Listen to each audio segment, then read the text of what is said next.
اللہ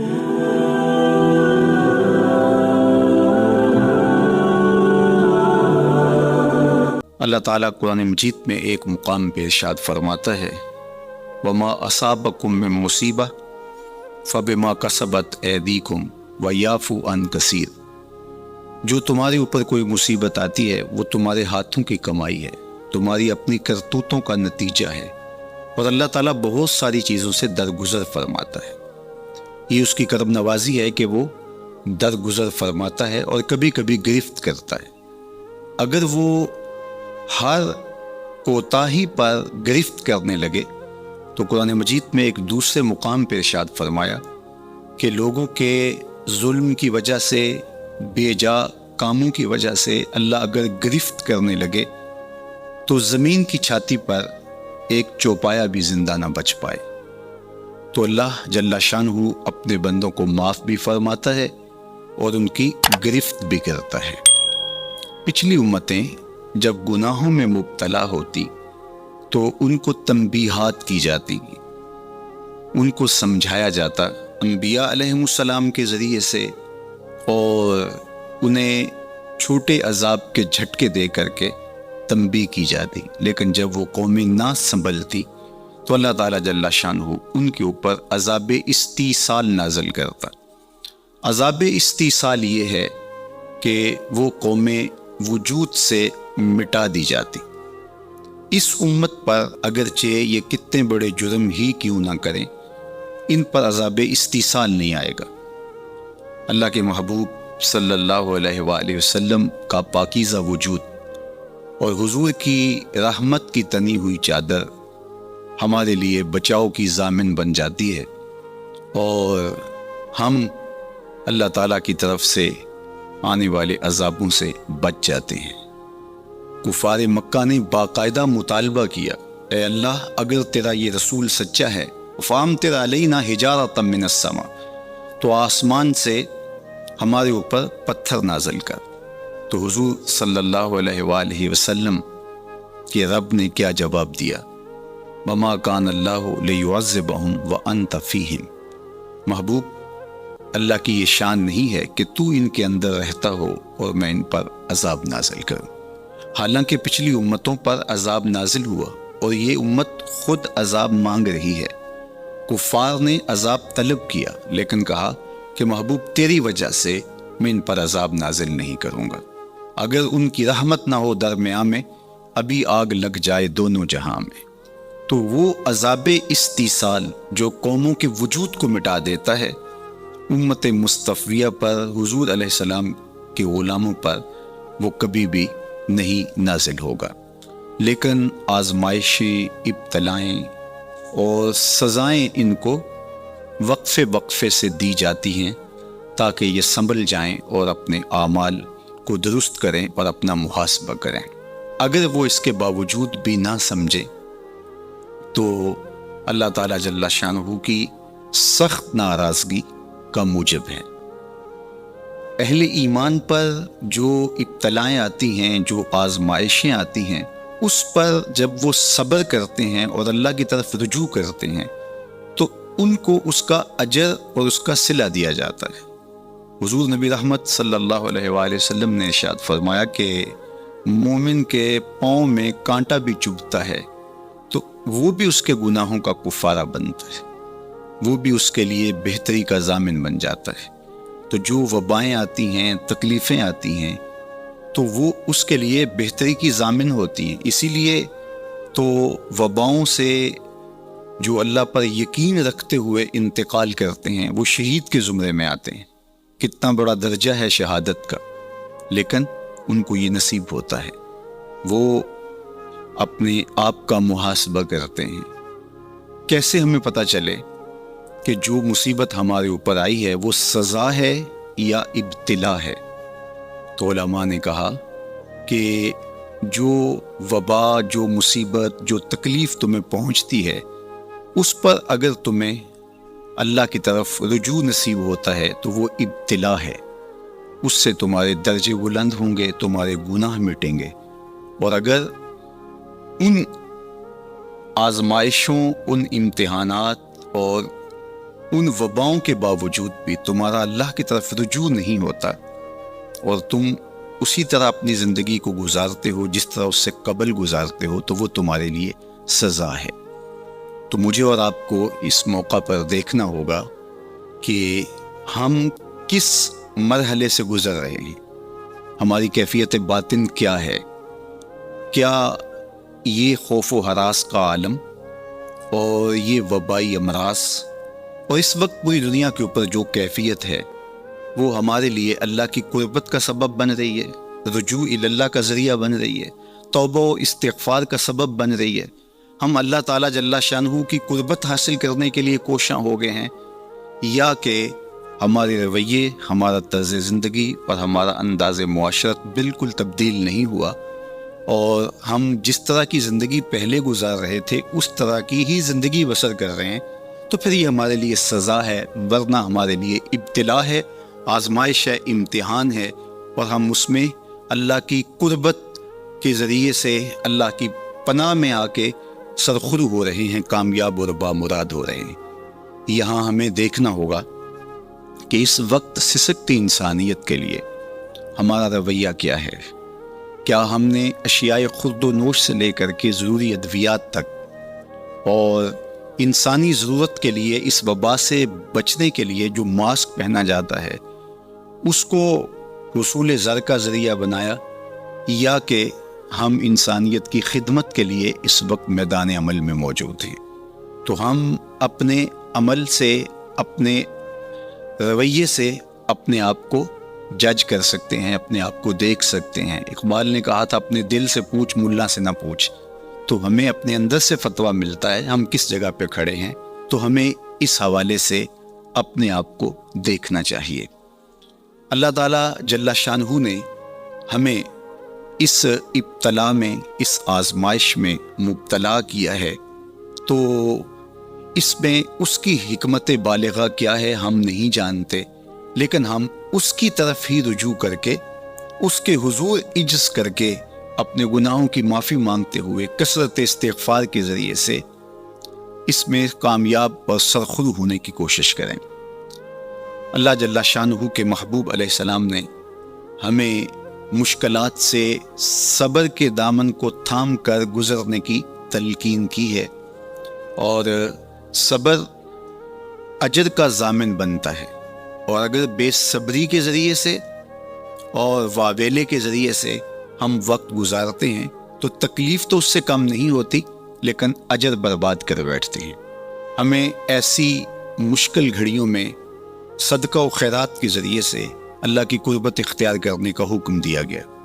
فرمایا گیا داؤ مرداکم بالصدقہ، اپنے مریضوں کا علاج صدقے سے کرو، تمہارے امراض کا علاج صدقے میں چھپا ہوا ہے۔ جب تم صدقہ کرتے ہو تو مشکلیں ٹلتی ہیں، تکلیفیں دور ہوتی ہیں، اور پھر تضرع کے ساتھ، زاری کے ساتھ، دعاؤں کے ساتھ، التجاؤں کے ساتھ اللہ کے حضور پیش ہو جاؤ۔ تم امتحان گاہ میں کھڑے ہو، وَاسْتَقْبِلُوا أَمْوَاجَ الْبَلَاءِ بِالدُّعَاءِ وَالتَّضَرُّعِ، فرمایا کہ بلاؤں اور آزمائشوں کی موجیں جب تمہاری طرف بڑھ رہی ہوں تو تم تضرع اور زاری کے ساتھ اللہ کی مدد اور اللہ کی پناہ لے لو، اور جب تم اس کی پناہ میں آ جاؤ گے تو پھر تکلیفیں تمہارا کچھ نہیں بگاڑ سکتی، تمہارے درجے بلند ہوں گے اور تمہاری خطاؤں سے اللہ درگزر فرمائے گا، اور تمہارے لیے راحتوں کے، کرم نوازیوں کے در کشادہ ہوں گے۔ اللہ جل شانہ کی بارگاہ میں ہم دعا بھی کریں، کثرت کے ساتھ استغفار بھی طلب کریں، چونکہ استغفار ہمارے لیے تریاق کا درجہ رکھتا ہے، بالخصوص جب ہم ان حالات میں ہیں۔ حضرت سیدنا عمر رضی اللہ تعالی عنہ فرماتے ہیں لو نزلت صاعقۃ من السماء ما اصابت مستغفرا، آسمان سے کڑکتی ہوئی بجلیاں بھی نازل ہوں تو جو استغفار کر رہا ہوگا وہ ان سے محفوظ رہے گا۔ تو استغفار کرنے والا اللہ جل شانہ کی پناہ میں آ جاتا ہے، اس کی حفاظت کے حصار میں آ جاتا ہے۔ حضرت امام شافعی علیہ رحمہ فرماتے ہیں کہ میری زندگی کا نچوڑ، میں نے جو دین پڑھا ہے، دین سمجھا ہے، تو اس کا خلاصہ یہ ہے کہ ما رأیت انفع للوباء من التسبیح، وباؤں اور ابتلاؤں کے اندر تسبیح سے بہتر میں نے کوئی وظیفہ نہیں پایا ہے۔ تو جب آپ اللہ کی تسبیح بولتے ہیں، اس کی پاکی بولتے ہیں، تو آپ اللہ کی رحمتوں کے حصار میں آ جاتے ہیں، اس کی پناہ میں آ جاتے ہیں۔ تو اللہ تعالیٰ جل شانہ آپ سے مصیبتوں کو اٹھا لیتا ہے، تکلیفوں کو اٹھا لیتا ہے۔ تو استغفار طلب کیجئے، اللہ کی تسبیح بولیے، اور قرآن مجید کی کثرت کے ساتھ تلاوت کیجئے۔ آج جب کہ فرصت کے لمحے ہمارے ہاتھ آ ہی گئے ہیں اور ہم کسی وجہ سے گھروں میں بیٹھ ہی گئے ہیں، تو اس موقع پر ہمیں کتاب اللہ کے ساتھ جڑنا چاہیے۔ کتاب اللہ کے ساتھ ہمارا تعلق جتنا مضبوط ہوگا، اللہ پر یقین اتنا ہی پختہ سے پختہ تر ہوتا چلا جائے گا۔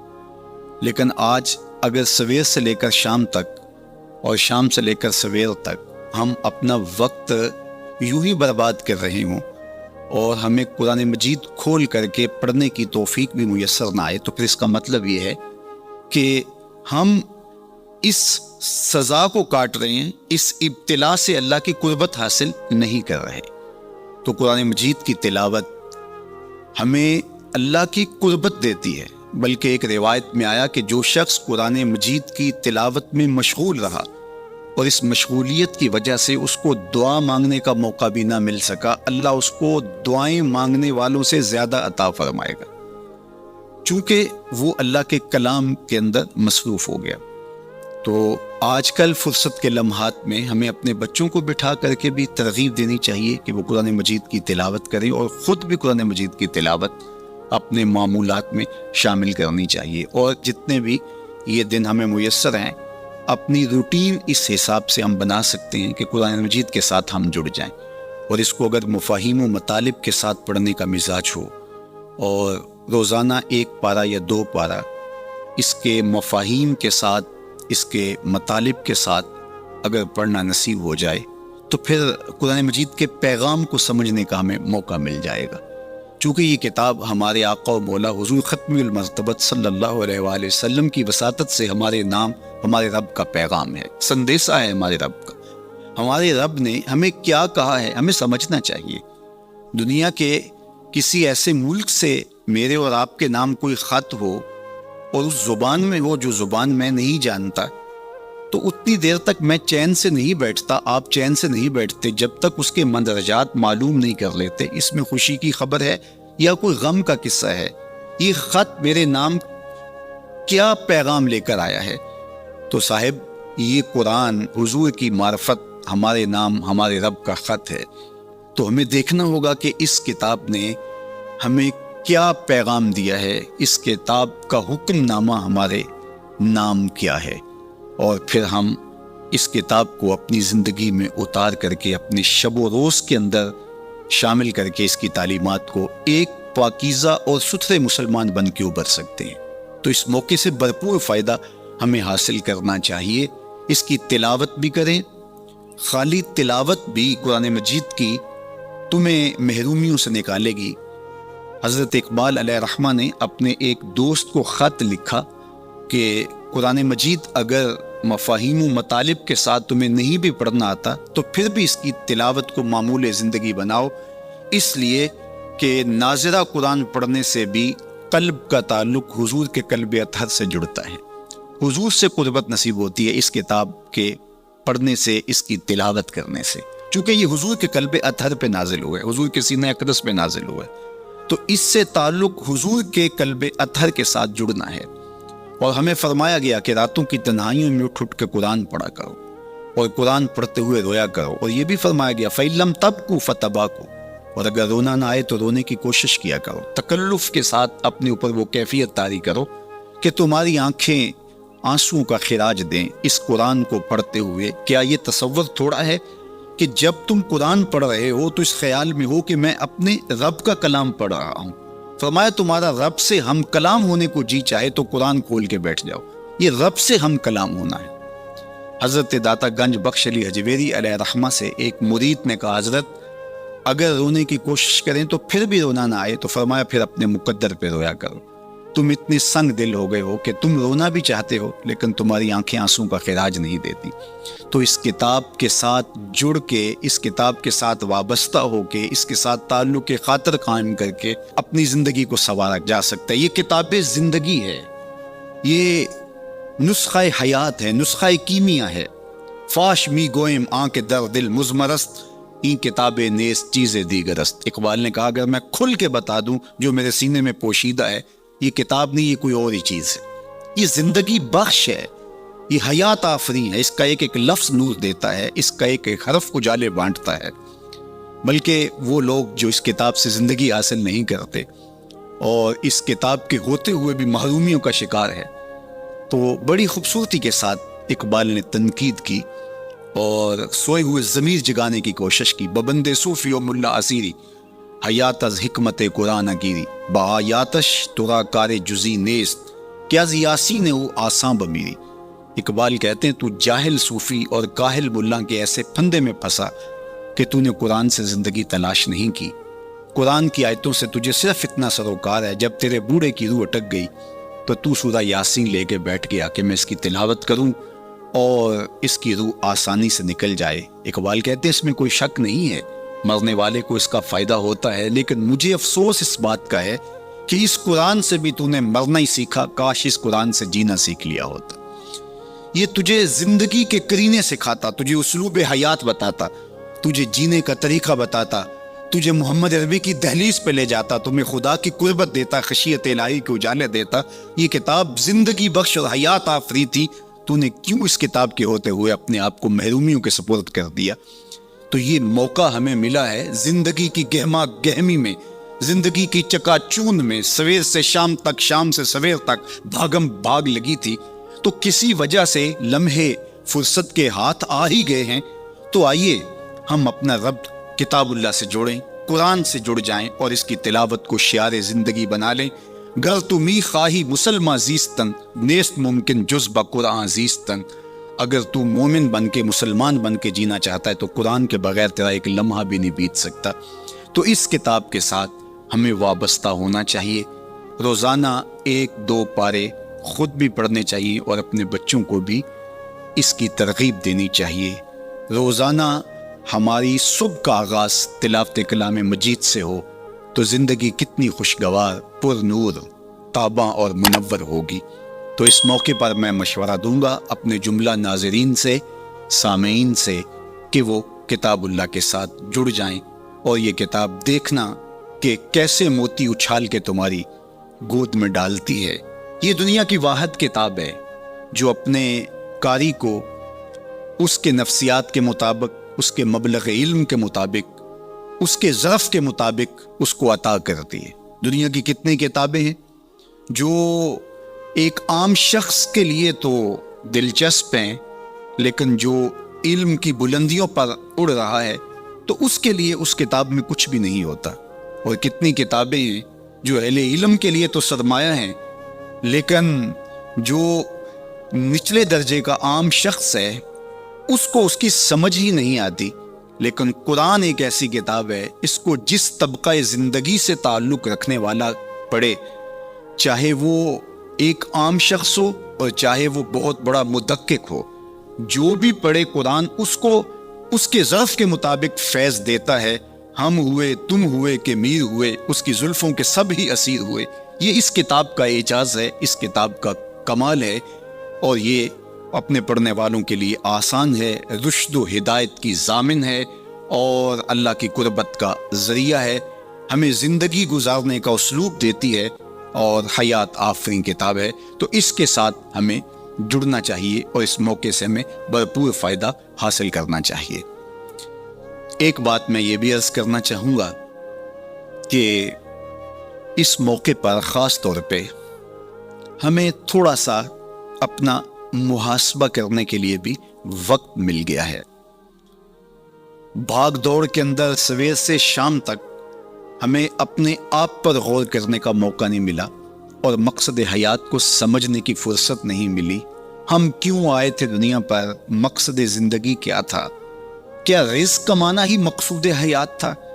چلو حلال ہی صحیح، یہ تو کام چیونٹی بھی کرتی ہے، صبح اپنی بل سے نکلتی ہے، کسی کو ضرر نہیں دیتی، تکلیف نہیں پہنچاتی، حلال رزق جمع کرتی ہے، اور شام تک وہ اس کام میں لگی رہتی ہے، موسم برسات کے لیے بھی جمع کرتی ہے، اپنے بچوں کے لیے بھی ضرورت پوری کرتی ہے، کسی کو تکلیف بھی نہیں پہنچاتی۔ اگر یہی وظیفہ حضرت انسان کا ہے تو پھر انسان میں اور حیوانات میں، بہائم، وحوش، طیور میں فرق کیا ہوا؟ یہ اشرف المخلوقات پھر کس بات پہ ہوا؟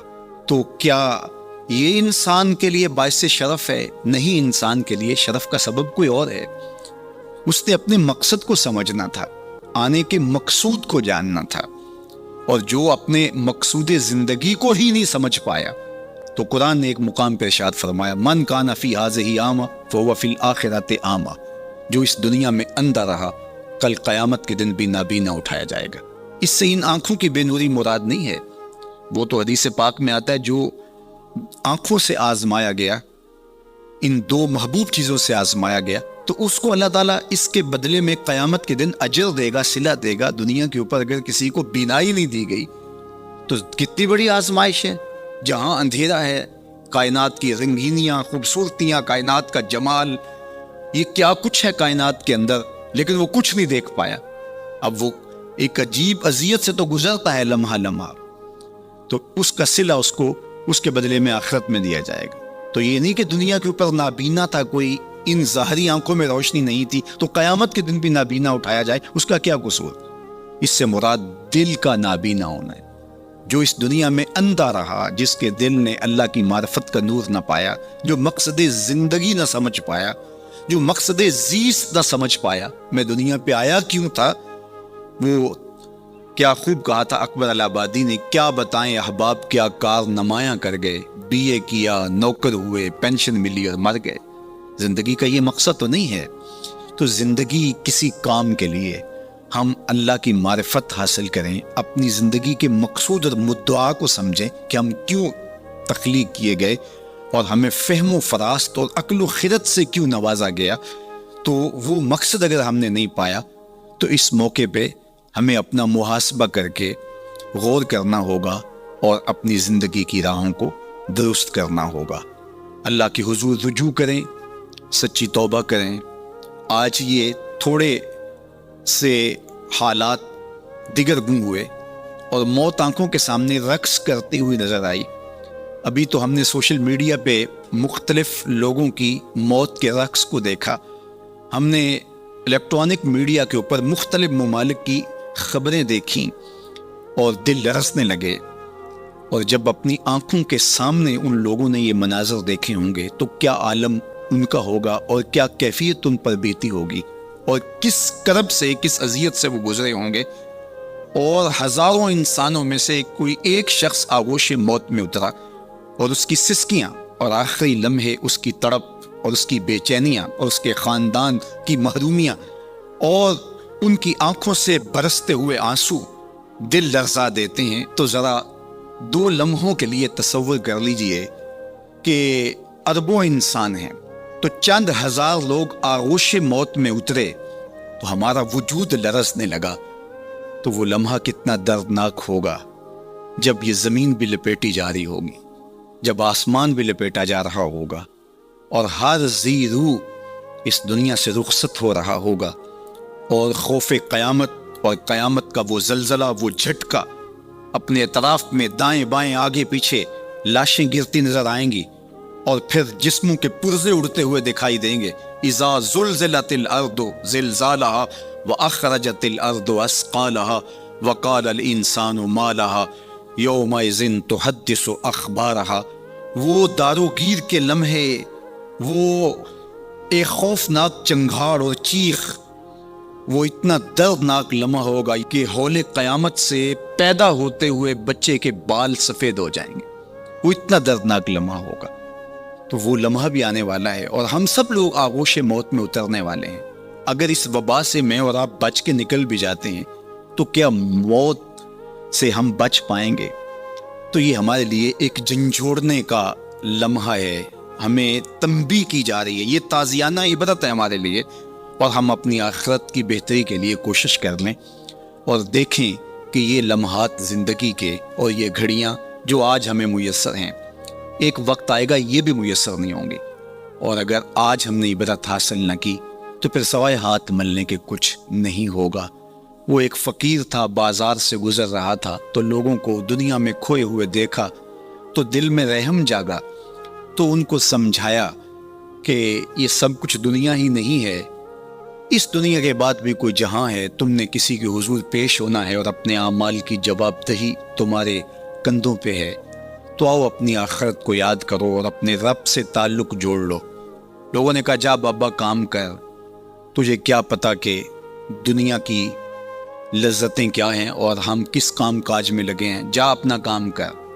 وہ شخص دل برداشتہ ہو گیا، وہاں کھڑا ہو کے آنسو بہانے لگا۔ کوئی شخص گزرتا ہوا رکا تو اس نے ایک شخص کو روتے ہوئے دیکھا تو رک کے کہنے لگا کہ کسی نے تجھے تنگ کیا ہے، کسی نے تیرے اوپر کوئی زیادتی کی ہے، تم کیوں رو رہے؟ اس نے کہا کسی نے کوئی زیادتی نہیں کی، بس ان کے رویے نے رلا دیا۔ کہا کیا ہوا؟ کہا گزر رہا تھا، ان کو دنیا میں کھوئے ہوئے دیکھا، دل میں خیال جاگا کہ ان بندوں کی اور رب کی صلح نہ کروا دوں۔ تو کہا پھر کیا بنا؟ کہا وہ تو مان گیا تھا، یہی نہیں مانے۔ وہ تو کہتا تھا لے آ میری دہلیز پہ، میں سارے گناہ معاف کر دوں گا۔ التائب من الذنب کمن لا ذنب لہ، گناہ سے توبہ کرنے والا ایسا ہو جاتا ہے جس طرح اس نے گناہ کیا ہوا ہی نہیں۔ نامہ اعمال سے بھی گناہ مٹا دیے جاتے ہیں، فرشتوں کی یادداشتوں سے بھی محو کر دیے جاتے ہیں، اور گناہ جس جگہ پہ کیے زمین گواہ ہوتی ہے، ہاتھ پاؤں گواہ ہوتے ہیں، سب جگہوں سے محو کر دیے جاتے ہیں۔ اور گناہ سے توبہ کرنے والا ایسے ہوتا ہے جیسے اس نے ابھی ماں کے پیٹ سے جنم لیا ہو۔ تو کہا وہ تو کریم ہے، سورج ابھی مغرب سے طلوع نہیں ہوا، رحمت کا در کشادہ ہے، توبہ کا دروازہ بند نہیں ہوا، تو میرا خیال تھا ان بندوں کی اور رب کی صلح کروا دوں۔ تو وہ تو مانتا تھا ہم تو مائل بکرم ہیں، کوئی سائل ہی نہیں، لیکن ان سے بات کی تو یہ نہیں مانے۔ خیر وقت گزر گیا، وہی شخص دو ایک دن کے بعد قبرستان کے قریب سے گزرا تو وہی فرد وہاں روتا ہوا پایا گیا۔ تو اس نے پھر اپنی گاڑی، اپنی سواری روکی اور کہا بابا عجیب شخص ہے، بازاروں میں بھی روتا ہے، قبرستانوں میں بھی روتا ہے، آج کیا مسئلہ تجھے ہوا؟ کہا مسئلہ وہی میرا کل پرسوں والا ہے۔ کہا کیا ماجرا ہوا؟ کہا بازار میں گیا تھا اور میرا خیال تھا کہ بندوں اور رب کی صلح کروا دوں، وہ تو مان گیا لیکن یہ نہیں مانے، مایوس ہو کے آج قبرستان والوں کے پاس آ گیا اور یہاں میرا خیال یہ ہوا ان کی اور اس کی صلح کروا دوں۔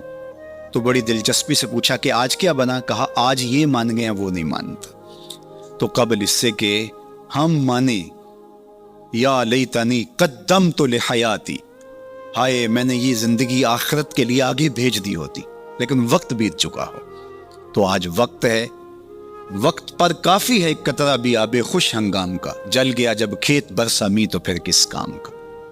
میں نے تو کتب میں پڑھا ہے کل قیامت کے دن نیکوکار بھی پچھتائیں گے، بدکار بھی پچھتائیں گے۔ بدکاروں کا پچھتانا تو سمجھ میں آتا ہے، نیکوکار کیوں پچھتائیں گے؟ جب وہ اپنے اچھے اعمال کی جزا دیکھیں گے تو وہ پچھتائیں گے، جو چند لمحے ضائع کر دیے وہ بھی کیوں ضائع کر دیے، وہ بھی یاد الہی میں بسر کیے ہوتے، اور جنہوں نے اپنی زندگی گناہوں میں گزار دی، خواہشات نفس میں گزار دی، آرزوؤں اور تمناؤں میں بسر کر دی، دو دنی چار کے چکر میں پڑے رہے، دولت کے انبار لگ گئے، پھر بھی نفس رجا نہیں ہے، اندر کی خواہشات تشنا کی تشنا ہی رہی، پھر بھی سیرابی نہیں ہوئی، کوزائے چشم حریصاں پر نشد، تا صدف کانے نشد پر در نشد۔ رومی علیہ رحمہ فرماتے ہیں حریص کی آنکھ کا پیالہ نہیں بھرتا، کہا کہ جب تک صدف کانے نہیں ہوتا اس میں موتی نہیں آتے، اور سادی شیرازی بولتے ہیں کہ پیٹ بھر جاتا ہے آنکھ نہیں بھرتی۔ تو ساری زندگی حال من مزید کے نعرے لگاتے رہے، جتنا بھی میسر ہوا پھر آگے بڑھتے رہے، آگے بڑھتے رہے، کسی جگہ پہ بھی فل سٹاپ نہ آیا، اور زندگی یوں گزرتی رہی، بسر ہوتی رہی، اور اپنی زندگی برباد کر دی، حتی زرتم المقابر، یہاں تک کہ قبروں میں جا پہنچے۔ تو آج اپنی آنکھوں کے سامنے موت کا رقص دیکھ رہے ہیں، اور ہم پوری کائنات کے اندر دیکھ رہے ہیں کہ جو وسائل سے مالا مال تھے، جنہوں نے دنیا کو تسخیر کرنے کا دعویٰ کیا تھا، جن کا خیال یہ تھا کہ ہم ہر طرح کے حالات سے نپٹنے کی صلاحیت رکھتے ہیں، ہمارے پاس تمام وسائل میسر ہیں، لیکن آج کس طرح بے بسی کی تصویر نظر آتی ہے۔ ایک چھوٹا سا وائرس ہے جو خوردبین سے دیکھا جاتا ہے، اور اس نے انسان کو بے بس کر دیا۔ تو انسان کو سمجھنا چاہیے کہ اللہ کی طاقت کتنی ہے۔